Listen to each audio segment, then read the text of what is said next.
E esse tempo de palavra tem como nome o lugar mais importante. Você viu esse nome nas redes sociais, você viu isso rodando nos Instagrams aí, o lugar mais importante. Qual é o lugar mais importante da sua vida? Qual é? Eu queria que você abrisse sua Bíblia em Mateus 6. Eu quero que você me acompanhe na leitura desse texto, em tudo que nós vamos falar a partir desse texto, tá bom? Mateus 6, a partir do versículo 25. Abre a sua Bíblia e acesse seu telefone. Se você tem uma caneta, anote. Se você tem seu celular, abra seu bloco de notas. Aprenda a registrar aquilo que Deus fala com você, para que você possa meditar depois nessa palavra também. O texto de Mateus 6, versículo 25 a 34, fala sobre de nada vale preocupar-se.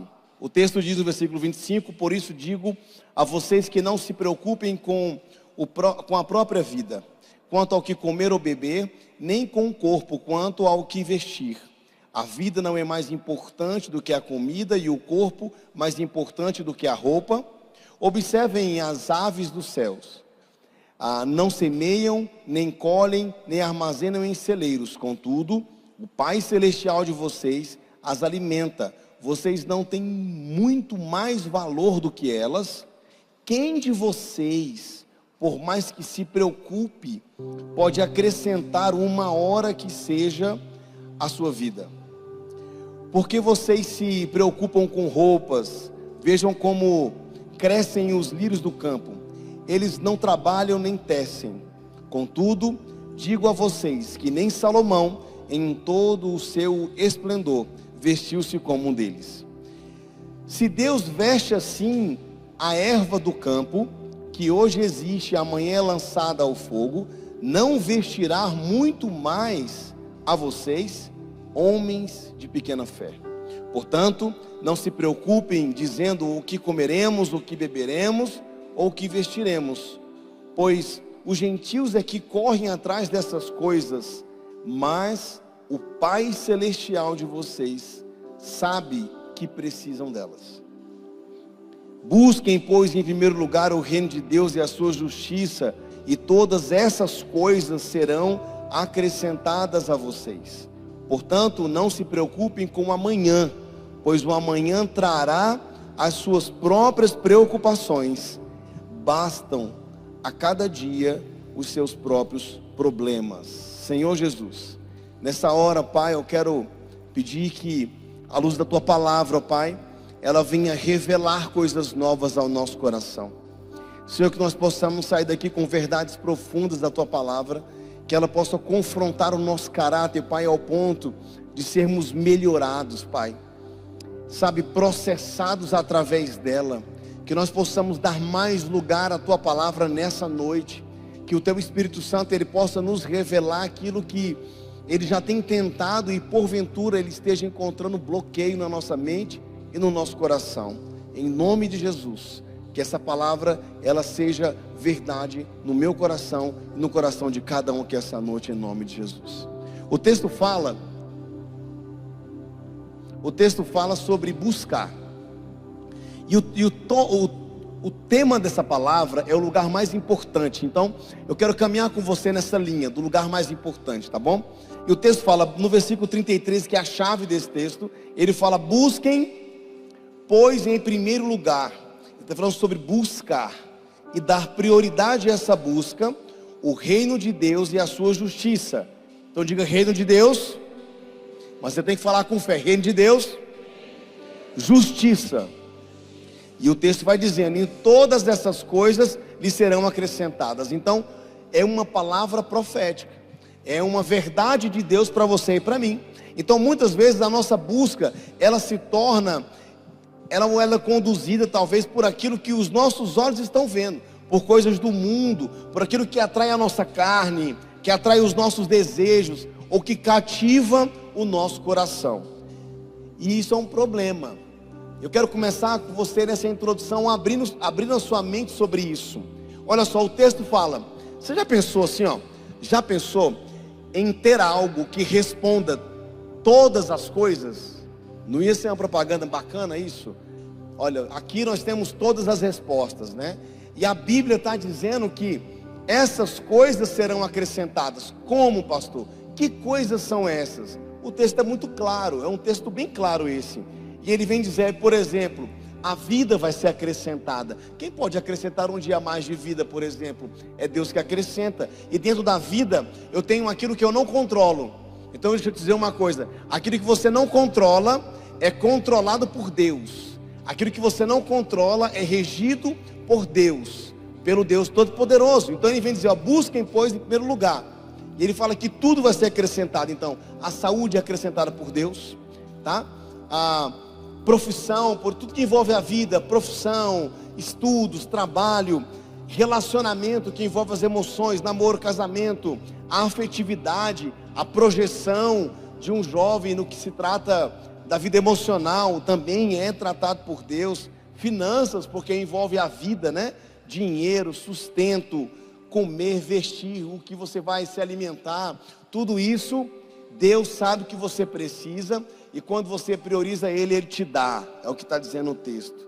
Então entregue todas as suas necessidades a Deus. Quando eu pego esse texto de Mateus 6,33, eu vou nos comentários bíblicos, é bem interessante. Eu queria abordar 3 linhas para você aqui, são bem parecidas, né? O comentário de John Stott, ele fala o seguinte: ele destaca que buscar o reino de Deus e sua justiça implica em colocar Deus no centro da nossa vida, submetendo todas as atividades e interesses à sua soberania. Então, é muita coisa isso aqui, em 3 linhas que eu li para você. Submeter tudo a Deus é o cerne desse versículo. Ele ressalta que isso não significa negligenciar as necessidades materiais, mas confiar que Deus cuidará delas, que Deus está no controle delas. O Champion, que é um cara que eu gosto muito também, ele fala que quando o texto fala sobre buscar, envolve um compromisso profundo com os valores e padrões do reino. Então um fala de entrega, o outro fala de compromisso profundo com a palavra de Deus. O Moody, que é um outro comentarista bíblico que eu também leio muito, ele fala o seguinte: ele acredita que essa busca pelo reino de Deus envolve um compromisso com a evangelização. Olha que interessante, porque fala de reino, né? E o reino é um governo, e esse governo tem um propósito, e esse propósito é a justiça de Deus na terra. Então, essa evangelização e o serviço aos outros, eles refletem o amor e a justiça de Deus. Por exemplo, quando o Márcio veio aqui, ele falou assim: olha, pessoas fizeram parte do meu crescimento. Isso que ele está dizendo foi que em meio a todas as demandas dessas pessoas, elas priorizaram esse discipulado, e com certeza, enquanto elas priorizavam isso, a mão provedora de Deus supriu todas as necessidades que elas tinham, diversas, é o que o texto está dizendo. Então, resumindo os 3 comentários, ele fala sobre uma centralidade de Deus, ele fala sobre um compromisso de Deus baseado na palavra, e ele fala sobre uma entrega sua para com o outro. Isso tudo em um versículo só, Mateus 6,36. Buscar primeiro. Tem muito mais do que aquilo que a gente humanamente pensa, porque quando você abre o texto, espiritualmente você percebe a amplitude disso. Então Deus nos diz que o primeiro lugar do nosso coração deve ser Ele, deve ser o reino, deve ser a sua palavra, deve ser a sua presença e justiça. Pois quando nós colocamos isso como mais importante, o mais importante sendo o reino, sendo Deus, o fruto da nossa vida, ele é de fato bênçãos que nos acompanham nas devidas necessidades do dia. Quem já assistiu aqui Divertidamente 2, levanta a mão, para não dar um spoiler muito grande, vou dar só um médio. Não, mas levanta a mão para eu ver quem já assistiu, para você ver se você viu. Tá em cartaz, vale a pena ver, né? O filme é muito interessante, eu assisti ontem à noite com os meus filhos, né? E é bacana porque você percebe como os sentimentos podem trazer uma completa desordem na vida de uma pessoa, né? É incrível. Então eu estou conversando com o Rafael, eu perguntei: filho, o que você achou do filme? Eu faço umas entrevistas às vezes para os meninos, né? Aí ele: pai, a gente não pode ser conduzido só por um sentimento, senão fica muito sem graça, né? Eu falei: é verdade, filho, tem a ver com o filme, bacana. que mais você viu? Ele, pai, a Elis falou que é legal que as memórias boas nunca apagam, né? Que as bolinhas de memórias lá, né? Aí eu falei, bacana também. Aí eu falei para eles assim, imagina agora, filho, uma mente, uma pessoa com todos esses sentimentos sendo conduzida pela fé. Vamos plantar uma fé agora do filme agora, né? Colocar ali um personagem novo naquele filme, a fé. E aí a fé vai ser maior do que todas as emoções, porque as emoções tratam apenas o que os olhos estão vendo, e a fé trata daquilo que é sobrenatural, amém? Então a gente fala sobre entrega, sobre entregar tudo. O texto de João 15, ele vem dizer que eu sou a videira, vocês são os ramos. Se alguém permanece em mim e eu nele, esse dá muito fruto, pois sem mim vocês não podem fazer coisa alguma. Em outras versões, vocês não podem fazer nada. O texto está dizendo que a essência da produtividade da vida de um jovem, ela está no fato dele estar conectado em Deus. E aqui eu não falei faculdade, aqui eu não falei trabalho, aqui eu não falei concurso, aqui eu não falei nada disso. Ou escola para você que é adolescente, Enem para você que está fazendo, não. A essência do resultado da sua vida está onde o seu coração está conectado.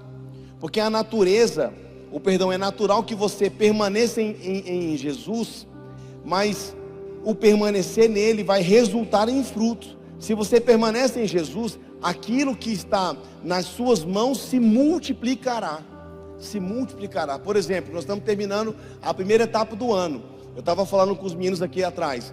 Esse ano nós tivemos casamentos, amém? Nós tivemos noivados esse ano, tivemos noivados ainda não, né?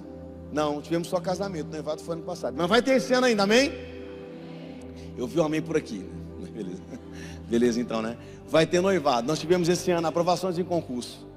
Nós tivemos esse ano líderes que começaram seus pequenos grupos com 3 pessoas e terminaram o semestre com uma grande colheita, porque o coração estava conectado em Deus e Deus fez multiplicar. Esse ano nós tivemos o que? Nós tivemos conversões, batismos, reconciliações. Nós tivemos pessoas sendo batizadas do Espírito Santo, pessoas recebendo dons do Senhor. Nós tivemos famílias sendo restauradas. Nós tivemos, cara, tanta coisa esse ano nós tivemos. Nós tivemos uma conferência esse ano. Uau, foi top. Nós tivemos multiplicações de pequeno grupo.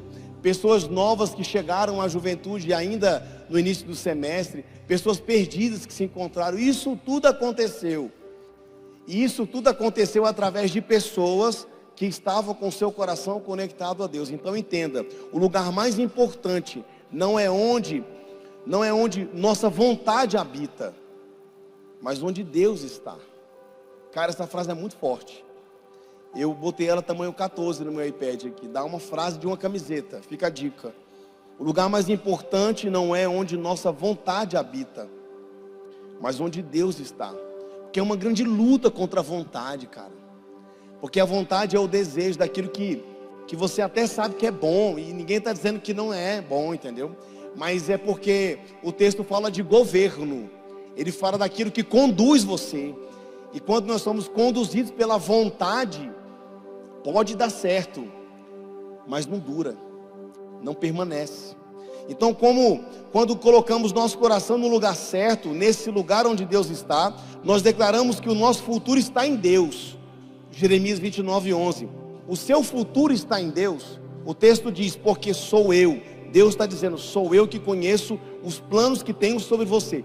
Deus que te criou, Ele é a pessoa que sabe tudo sobre você e tem planos perfeitos para você. É o que o texto está dizendo.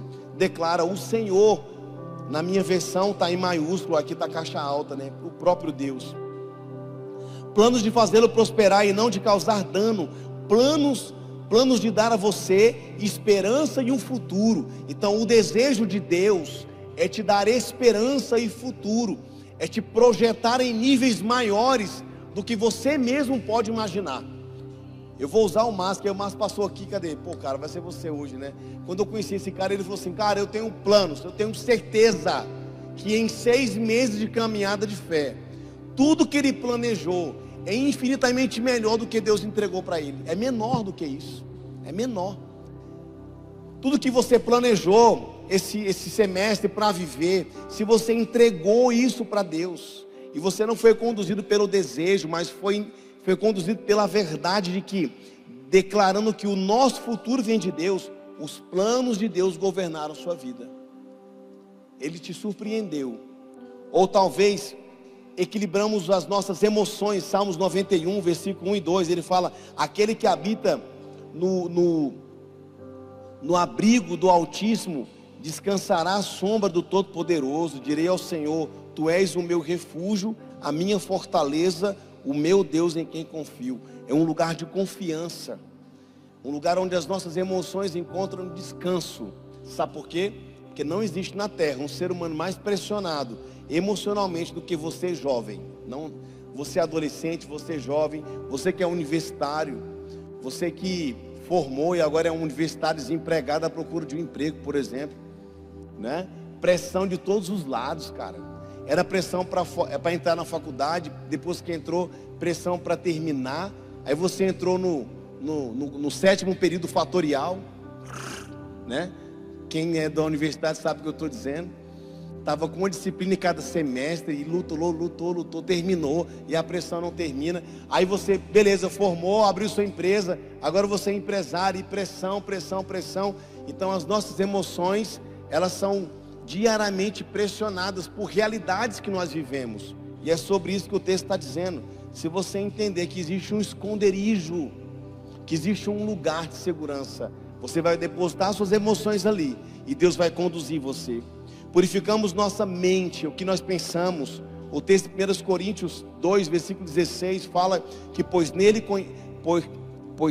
quem conheceu a mente do Senhor para que possa instruí-lo? Nós, porém, temos a mente de Cristo. E outro texto em Coríntios fala que o Espírito Santo conhece os pensamentos mais profundos de Deus, e o Espírito Santo habita em nós. Então você recebe dicas do Espírito Santo todos os dias, que vem diretamente de Deus. Aí basta você dar a centralidade da sua vida a isso tudo. Então fomos criados por Deus, e não há outro lugar para a nossa vida senão em Jesus. Todas as vezes que tentamos colocar nosso coração em outras coisas que não sejam em Deus, ela não se encaixa. É como se você tentasse colocar uma peça de um aparelho, é como tentar conectar um carregador do Motorola no iPhone, não vai dar certo. Agora tipo C, né, mano? Agora dá certo, né? Esse exemplo já está desatualizado, né?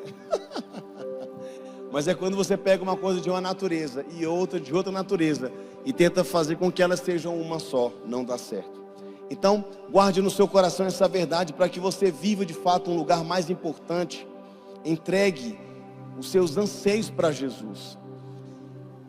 Alguns dias atrás, nesse semestre, eu conversando com um jovem, e eu conversando, olhando para ele, e eu percebi assim, ó, orelhas descamadas, assim, ó, o canto da cabeça com marcas, e eu percebia mãos molhadas, e eu perguntei: o que está acontecendo, cara? Ele falou assim: pastor, eu estou passando por uma crise de ansiedade.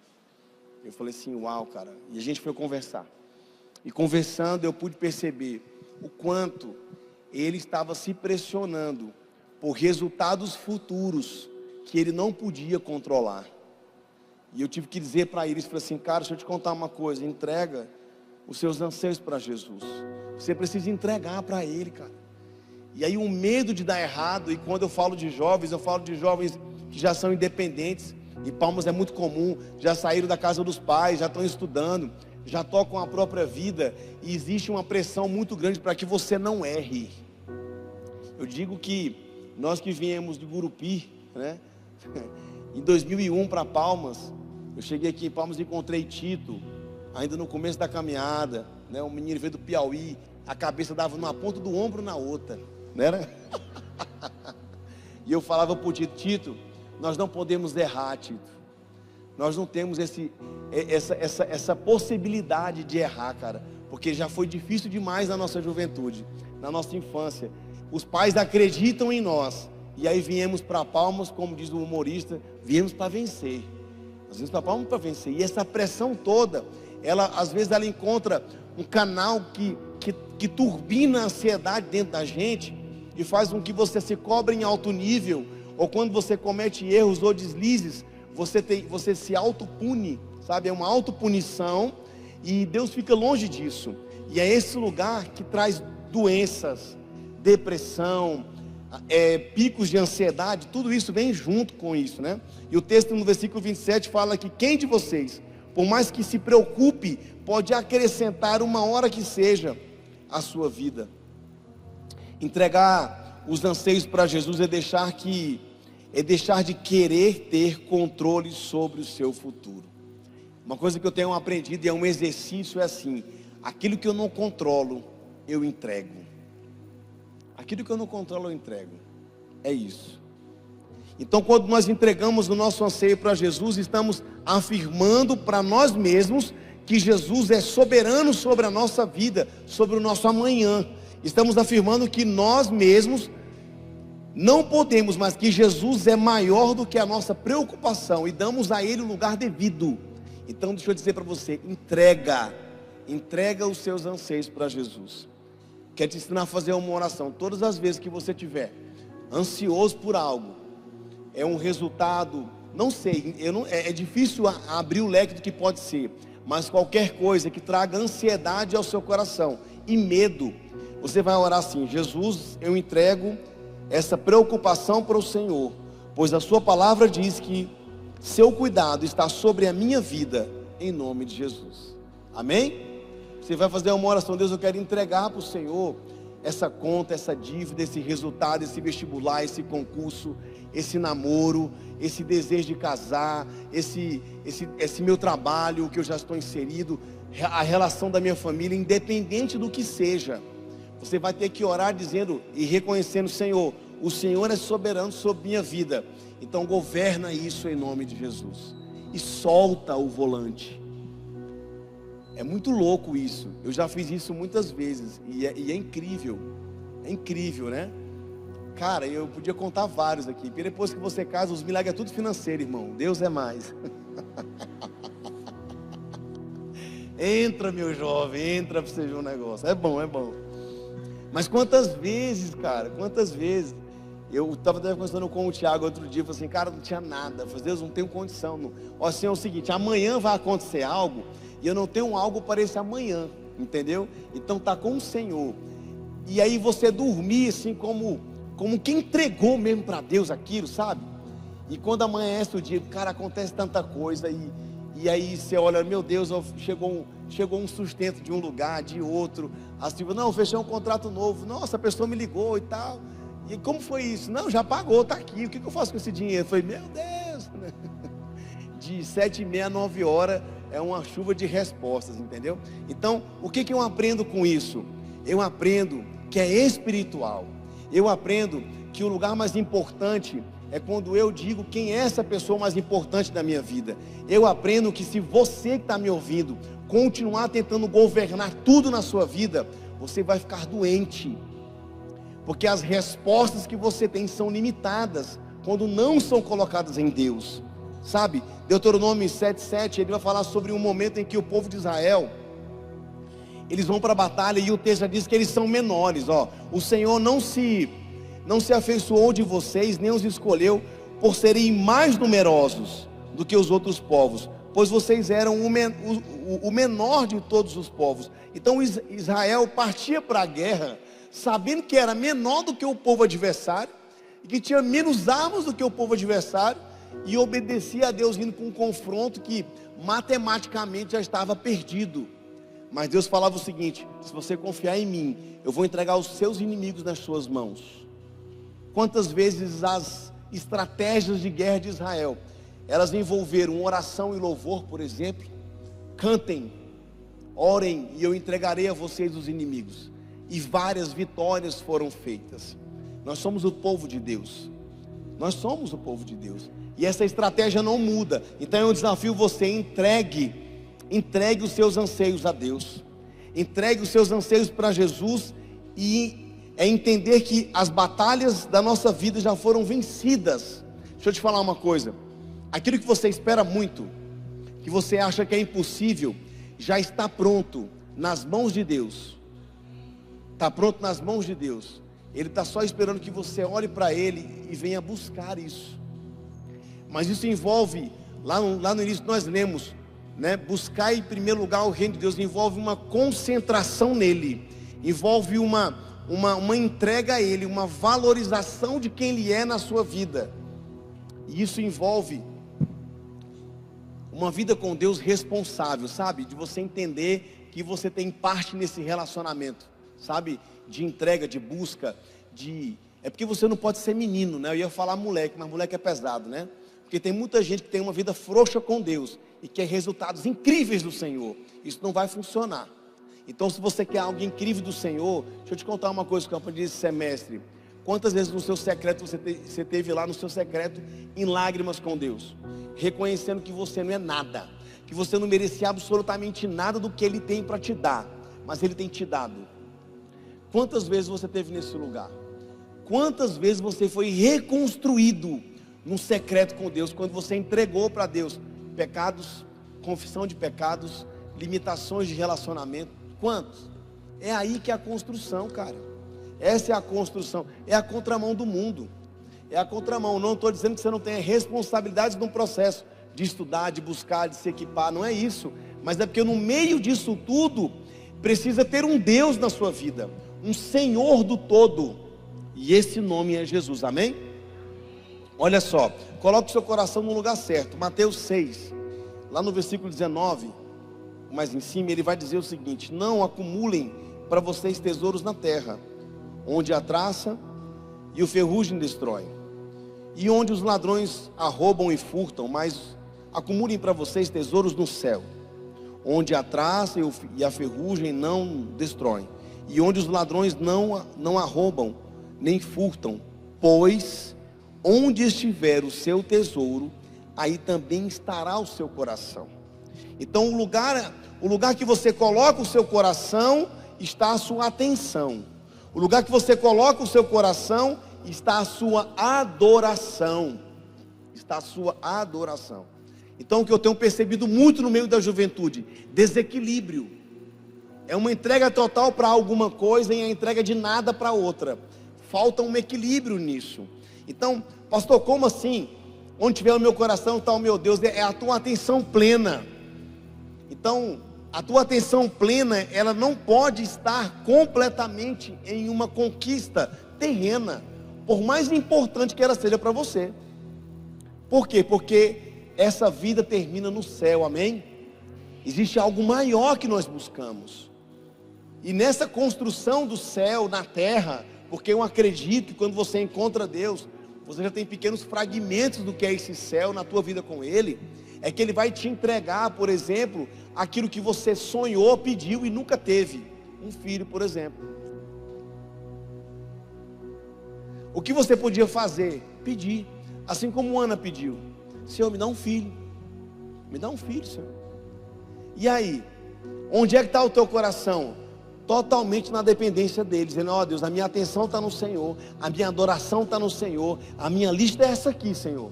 Olha, a minha lista está aqui, ó, namorar esse ano com o homem do Senhor, ou com a mulher de Deus, está aqui, Pai. Mas o Senhor está no controle, Senhor. Deus, abre os meus olhos, abre os olhos dele ou dela também, Senhor. Tira as escamas, né?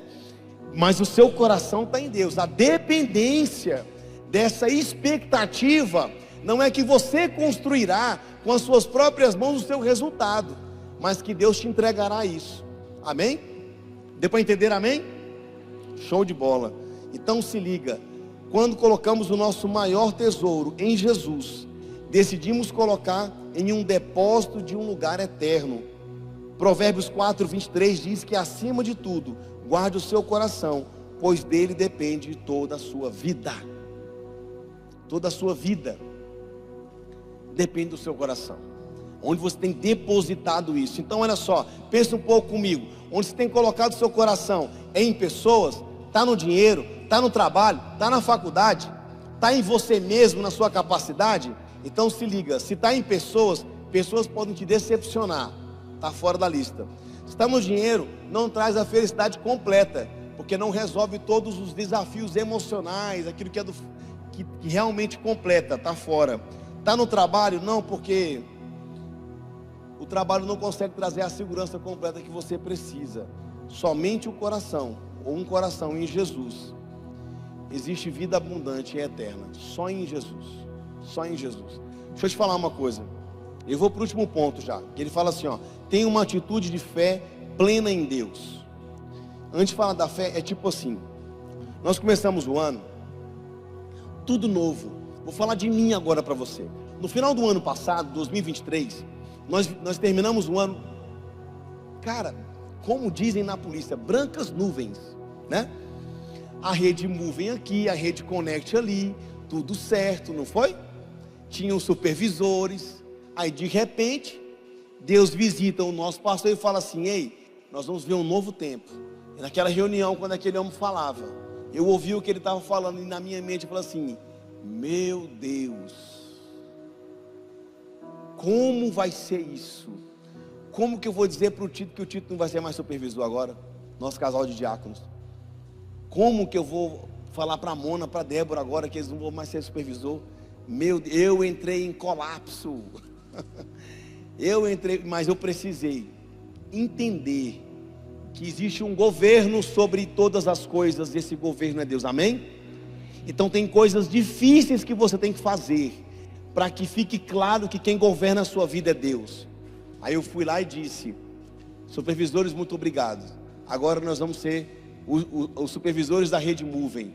Aí veio de presente a rede Connect, um sistema completamente novo para mim, depois de muito tempo sem pastorear os adolescentes, né? Tive que voltar para a academia, porque eles não param, eles são frenéticos, né? Eu estou me preparando para o segundo semestre já com eles, né? Então fui lá para os adolescentes, tudo novo.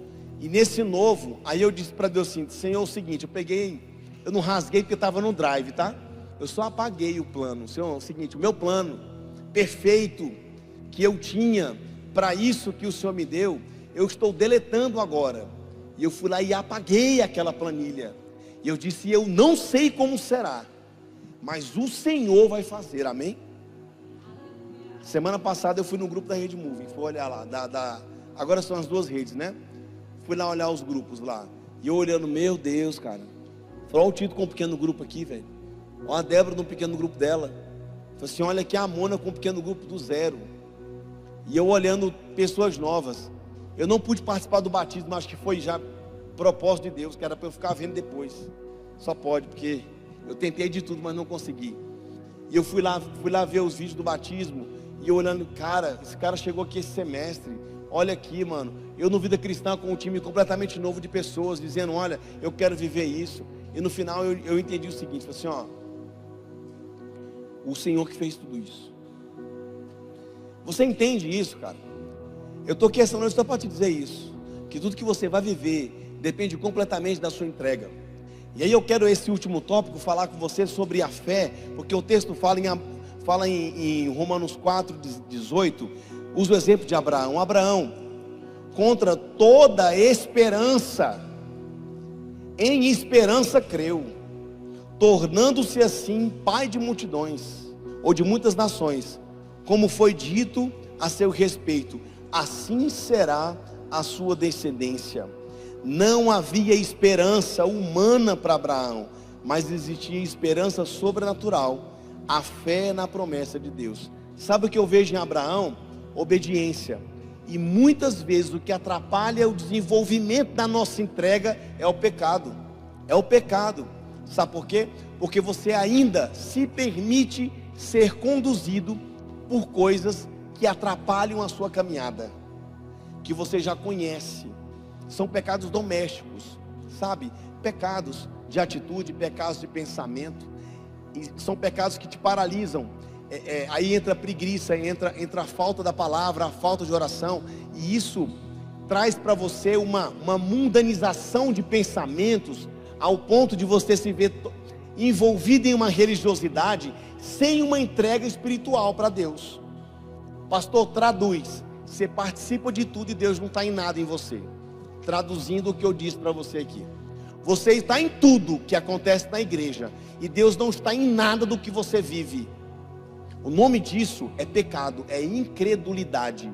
Não é possível que esse seja o primeiro lugar para que todas essas coisas sejam acrescentadas em você, para que esse governo seja aplicado em você, para que o sobrenatural de Deus seja desenvolvido em você.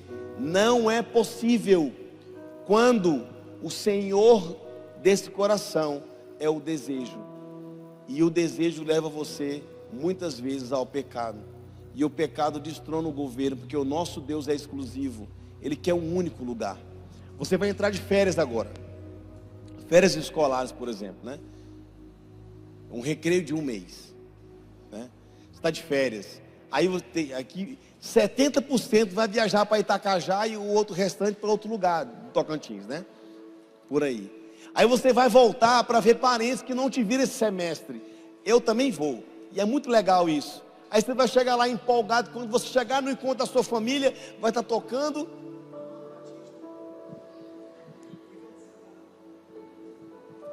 Qualquer coisa dessa natureza aí.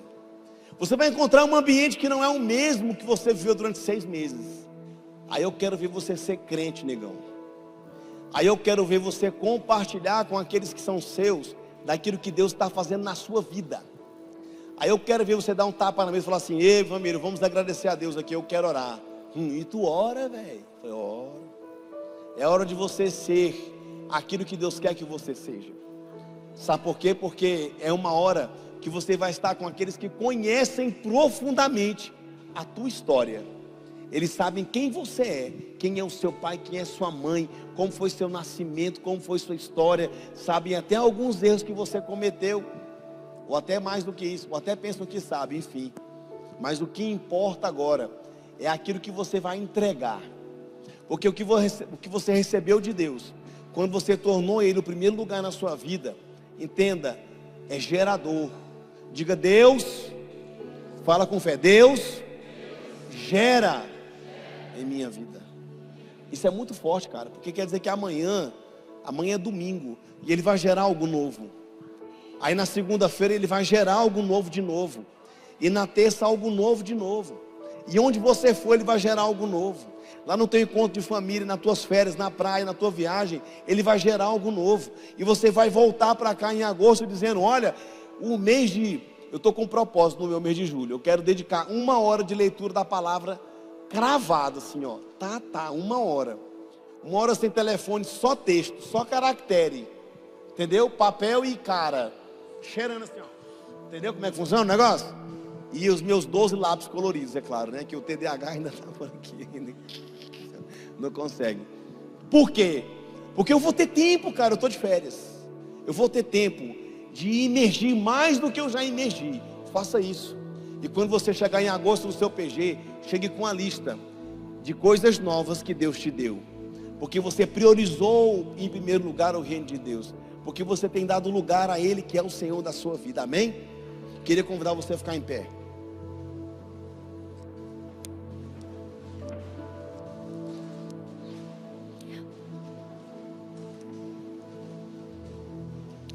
O lugar mais importante da nossa vida, no final de tudo, é um lugar de fé. É um lugar de fé. É o lugar da presença. Então nós podemos discutir, argumentar e ter diversos receios, mas no final de tudo, vamos precisar da fé.